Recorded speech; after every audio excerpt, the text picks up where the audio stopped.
자, 통일을 위한 화해와 협력. 이제 한국사에서는 마지막 시간인데요. 이 통일 부분을 배우는 이유는 개개인별로 통일에 대한 생각은 다를 수 있지만 우리 대한민국이 가지고 있는 아주 중요한 과제 중에 하나가 분단 상황을 해결하고 통일을 하는 것이 이 국가의 핵심적인 과제이기 때문에 이 한국사에서도 통일 부분을 좀 비중 있게 가르치고 수능에도 뭐 한 번씩 나오는 겁니다. 그래서 통일 부분에서 우리가 주목해야 될 주요 내용은 뭐냐면 우선 통일 논의가 제대로 이루어지기 전의 상황을 봐야 돼. 이승만 정권이나 뭐 장면 정권도 있고 박정희 정권도 뭐 거의 대부분의 기간 동안 이 제대로 된 통일 논의가 이루어지지 않았던 시대예요. 이승만 정권은 오로지 북진 통일을 주장했고 뭐 심지어 평화 통일을 주장하는 세력은 북한의 빨갱이다, 북한의 스파이다, 간첩이다 뭐 이런 누명을 씌워서 처벌하는 경우도 많았기 때문에 제대로 된 통일 논의는 이루어지지 않았고 북진 통일밖에 없으니까 전쟁을 하자는 얘기죠. 그리고 그 이후의 정권들도 선건설 후통일이다. 통일은 일단 나중 문제로 밀어놓고 경제 발전 이런 게 우선이다라는 시기였기 때문에 진지한 통일 논의는 이루어지지 않았습니다. 그럼 북한은 뭐 마찬가지지. 북한도 대남 혁명 전략이라는 걸 들고 와서 막 무장 간첩을 파견하고 이 남한에서 사회주의 혁명 막 이런 걸 사회주의 혁명이라고도 할 수 있을까? 하여튼 뭐 그런 걸 일으켜서 서로가 적대시하고 뭐 평화 통일 뭐 이런 협의에 의한 통일보다는 거의 강제력으로 통일하는 것이 남북한 공이 통일 정책이라고 들고 나왔던 시절이 있었단 말이야.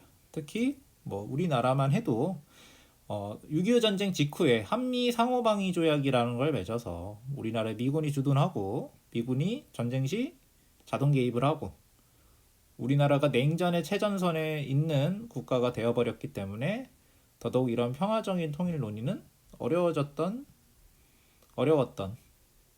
그런 측면이 있었죠. 자, 그럼 통일 내 부분에 그러면은 이제 이후에는 통일이라는 것에 대해서 진지하게 논의가 될 텐데 여기에 남북한의 주요한 회담과 선언들이 있습니다. 통일과 관련해서 뭐 박정희 정부, 전두환 정부, 노태우, 김대중, 노무현, 문재인 이렇게 주요한 회담과 선언들이 있었는데 그 중에서도 특히 중요한 걸 꼽아보자면 이 박정희 정부의 남북 적식자 회담과 7.4 남북 공동 성명을 좀 중요하게 봐야겠고 노태우 정부 기간에 유엔 동시가입과 남북 기본 합의서 요걸 또 진지하게 봐야겠지. 요 부분은 또 이번에 수능 마지막 문제로 나왔었죠. 그리고 김대중 정부의 6.15 남북 공동선언 요 세 가지가 좀 비중이 있다고 볼 수 있고 좀 시간이 지나면 노무현 정부나 문재인 정부의 뭐 14 남북 공동 정상 선언이나 뭐 판문점 선언 이런 것도 비중이 높아질 가능성이 있다고 보겠습니다.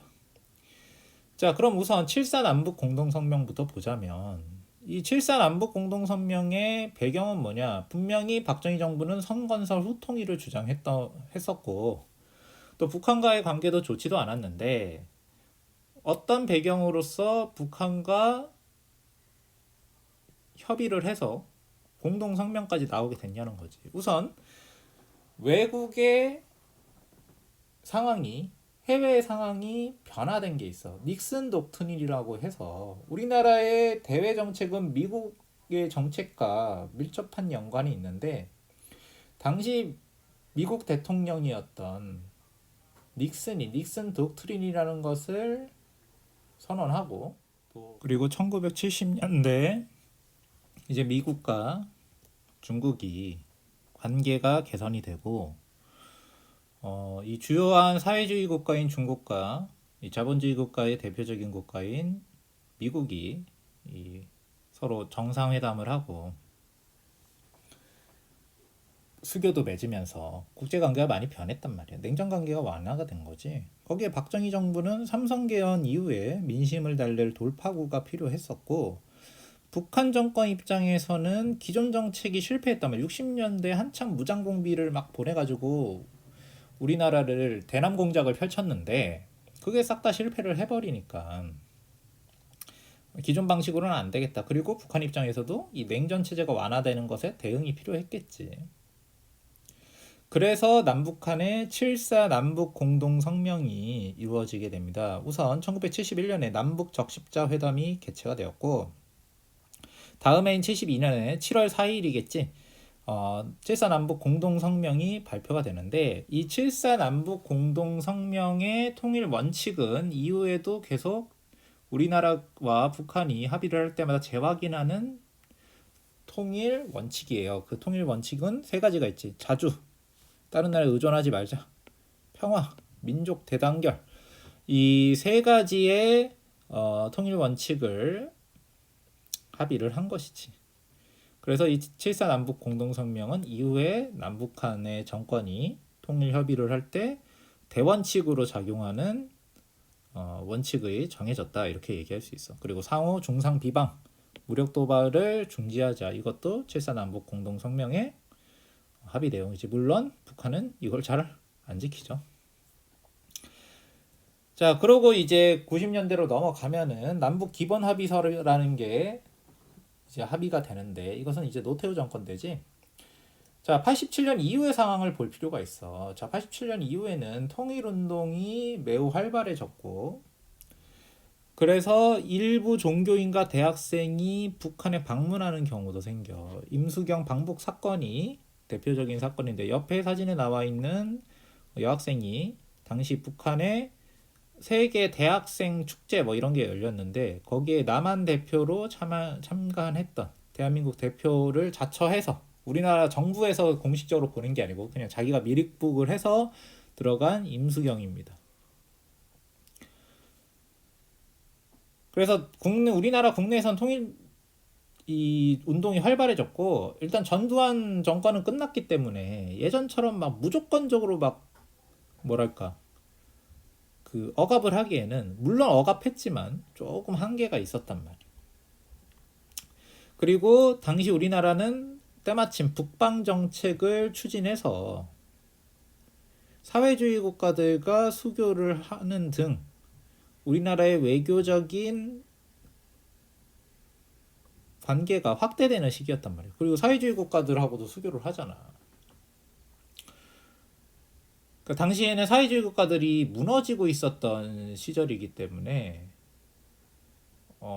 냉전이 끝나가면은 남북한이 통일할 수도 있는 거 아니냐. 왜냐하면 우리나라의 분단의 배경에는 냉전 체제가 있었기 때문에, 이 냉전 체제가 끝나면 구조적으로 우리나라가 통일될 수 있는 거 아니냐라는 기대감은 분명히 존재했단 말이지. 우리나라는 이렇게 사회주의 국가들하고도 수교를 하면서 외교적인 폭이 넓어지고 있는 상황인데, 북한은 오히려 외교적으로 고립되어 가는 상태이기도 했단 말이야. 북한 입장에서는 또 이런 상황을 좀 타개할 생각이 있었겠지. 그래서 남북한은 유엔에 동시 가입하고 남북 기본 합의서라는 것을 작성하게 됩니다. 자, 우선 남북 고위급 회담이라는 걸 열어서 남북한이 상시적으로 회담을 열었고, 91년에 남북한이 동시에 유엔에 가입을 했어. 원래 어느 한쪽이 가입을 하려고 하면 반대쪽에서 방해를 해서 가입이 불가능했는데, 남북한이 합의하에 동시 가입을 하니까 우리나라도, 그리고 북한도, 그러니까 달리 얘기하면 우리나라도 1991년까지는 유엔 회원국이 아니었던 거지. 자, 그리고 남북한은 남북 기본 합의서라는 것을 작성하는데, 이 내용은 간단하게 얘기하면 7.4 남북 공동 성명의 통일 원칙을 재확인하고 상대방의 실체를 인정합니다. 대충 이런 내용이었어. 7.4 남북 공동 성명의 통일 3대 원칙을 재확인하는 거고, 그리고 쌍방 사이의 관계가 특수관계라는 것을 인정한다. 그래서 서로 상대방의 체제를 인정하고 존중한다. 이런 내용이 노태우 때 남북 기본 합의서의 내용인 거지. 그래서 그 전까지는 우리나라가 북한이나 우리나라가 서로를 존재를 인정하지 않았기 때문에, 우리나라는 북한을 칭할 때 북괴, 북한 괴뢰 이렇게 부르고, 뭐 북한은 여전히 우리나라를 그렇게 부르는 것 같지만 뭐 남조선 괴뢰 뭐 이런 괴뢰도당 뭐 이런 식으로 불렀단 말이야. 근데 공식적인 용어도 그랬어. 북괴 이렇게 불렀단 말이에요. 근데 아마 이때부터 우리나라가 이제 북한을 그냥 북한이라고 지칭하는 뭐 이런 계기가 되었던 것 같아요. 서로의 존재를 어쨌든 인정하기로 공식적으로 합의는 한 거니까. 그래서 어느 정도 뭔가 관계가 개선되는가 했는데 북핵 문제가 발생하게 되지. 북한이 핵무기를 만들기 시작하는 거야. 자, 북핵 문제의 배경은, 북한은 사실 핵무기를 가지려고 시도한 거는 아주 유구한 역사가 있어. 50년대부터 핵 개발을 시도를 했대. 그리고 우리가 이제 북한의 핵 개발하면 생각나는 이 영변 핵 연구 단지는 이미 1962년에 조성이 돼서 북한은 꾸준히 핵 보유를 위해서 준비를 하고 있었던 국가였던 거지. 근데 소련도 북한이 이렇게 핵 개발을 하는 것을 좋게 보지는 않았기 때문에 소련의 요구에 의해서 1985년에 북한이 핵 확산 금지 조약에 가입을 한 상태였어. 그리고 92년에 남북한 비핵화 공동선언을 체결해서 우리나라와 북한은 서로 핵무기를 만들지 말자라는 거지. 핵을 사용하는 건 오직 평화적 목적으로서만 이용하자. 뭐 핵발전소를 만들다든지 뭐 해가지고 무슨 연구를 한다든지 뭐 이런 용도로만 쓰고 핵무기 같은 거 만들지 마자, 이렇게 합의를 했는데, 갑자기 93년부터 북핵 위기가 본격화되면서 북한이 핵 확산 금지 조약에서 탈퇴해버렸단 말이야. 남북 관계는 냉각이 되고, 이때 진짜 다 전쟁 나는 줄 알았어. 북한 대표가 막 우리나라 대표한테 이런 소리도 한단 말이야. 뭐 전쟁 일어나면 불바다가 된다. 그치? 서울 불바다라는 말이 굉장히 유명한데, 이게 공식 석상에서 북한의 외교관이 우리나라 대표한테 했던 말이란 말이야. 난리가 났었지.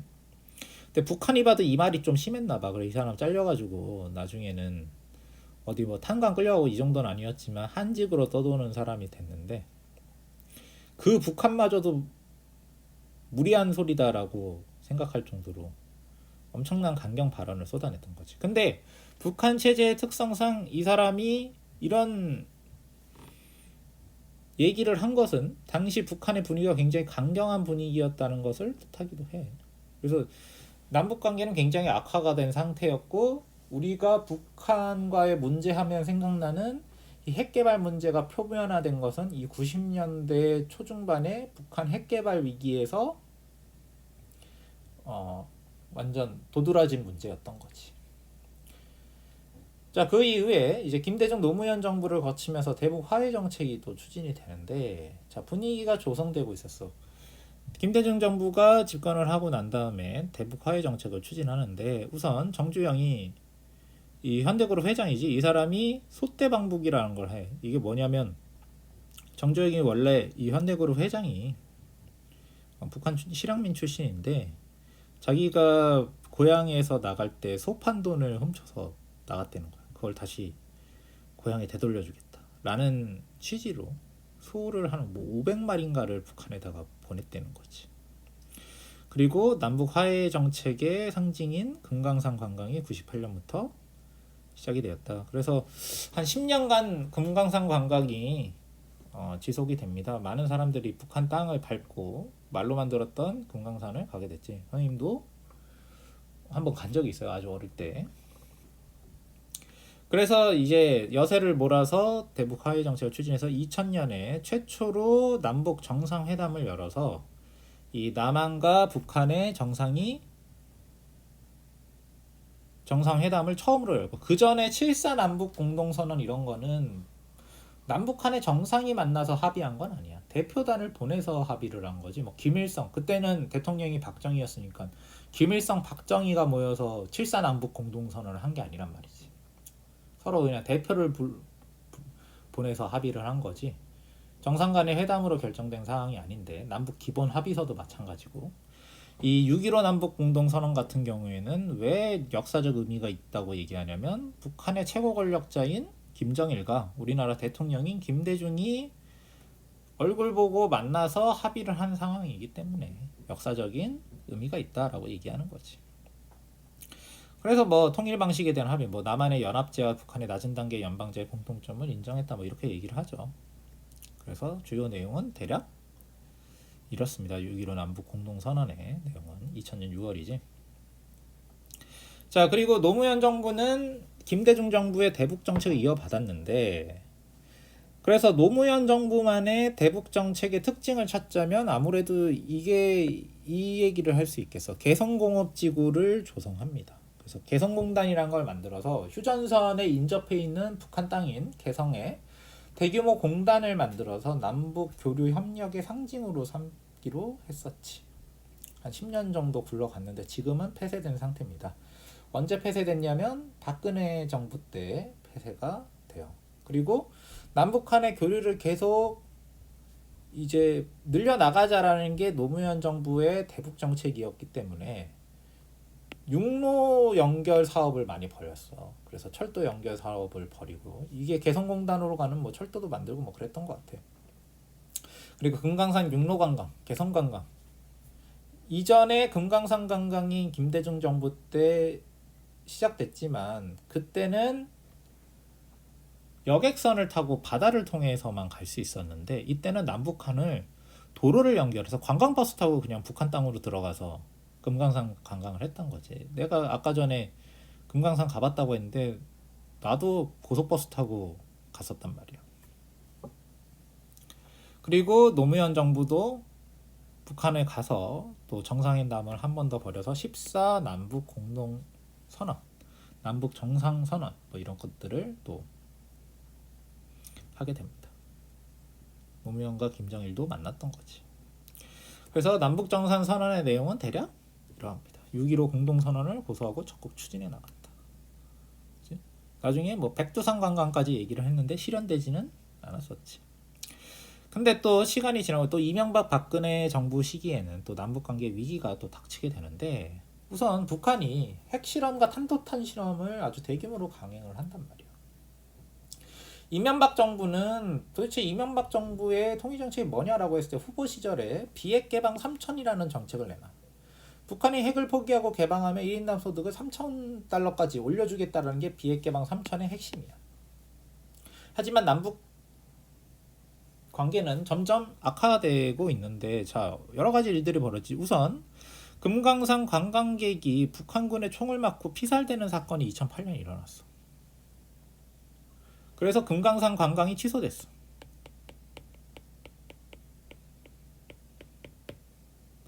그리고 여러분들이 알다시피 천안함 피격 사건이 일어나서 북한 잠수함이 천안함에 어뢰를 쏴서 침몰시켰지.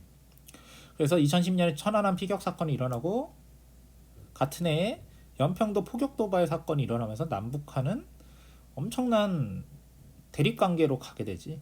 그지? 그 전에 있었던 김대중 노무현 정부 때 화해 분위기는 거의 뭐 온데간데 없단 말이야. 물론 그때도 막 북한이 핵실험을 하려는 조짐이 있었고 핵실험도 하기는 했는데 더 뭐랄까 악화되기 시작했던 거지.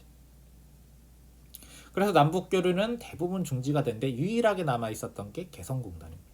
만약에 여기서 문제를 낸다고 하면은 이명박 정부 때 다 남북 교류 취소된 것 같으니까 개성공단이 이명박 때 취소됐다 막 이런 식으로 문제를 내서 헷갈리게 할 수도 있겠지.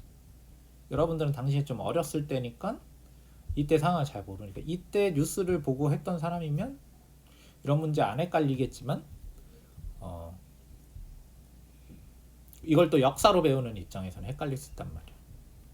그래서 개성공단은 누누이 말하지만 언제 폐쇄가 되냐면 박근혜 정부 때 폐쇄가 되는 겁니다. 나중에 시절이 좀 지나고 나면 이거 가지고 헷갈리는 문제가 될 수도 있겠어. 자, 박근혜 정부 때는 여전히 남북 관계는 좋지 않지. 그래서 북한은 계속 핵실험을 하고 유엔의 대북 제재까지 겹치니까 개성공업지구를 폐쇄합니다. 노무현 때 만들었던 개성공단이 박근혜 정부 때 폐쇄가 된단 말이야. 남북 관계는 더더욱 악화가 되고 그때 2017년 지금으로부터 3년 전에는 진짜 뭐 내일이 언제 전쟁 날지 모른다. 2017년, 뭐 2016년 말 뭐 이럴 때 전쟁 위기가 굉장히 현실적으로 닥쳐왔어. 그래서 언제 미국이 막 북한에 폭격을 때릴지 모른다.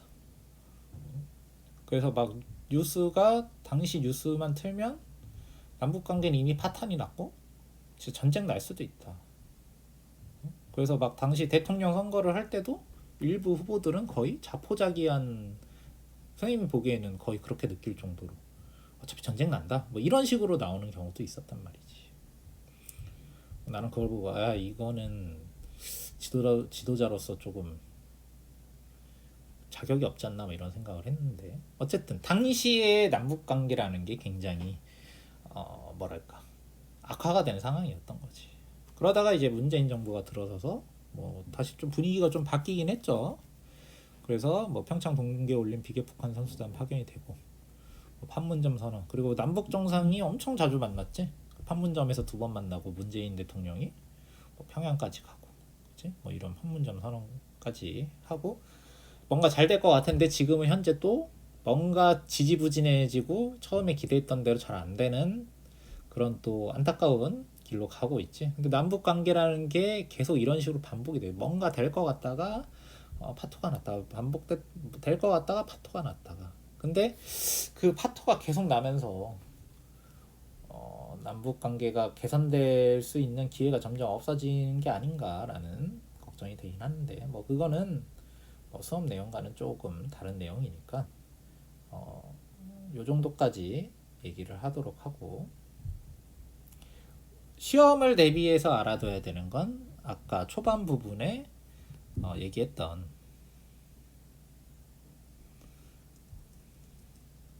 극초반부죠. 요 내용을 일단 중심적으로 보는 것이 중요하다고 얘기할 수 있겠습니다.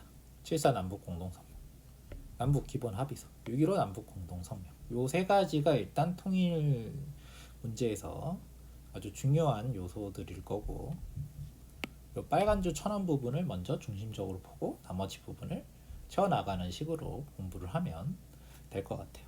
자, 오늘 여기까지 하겠습니다.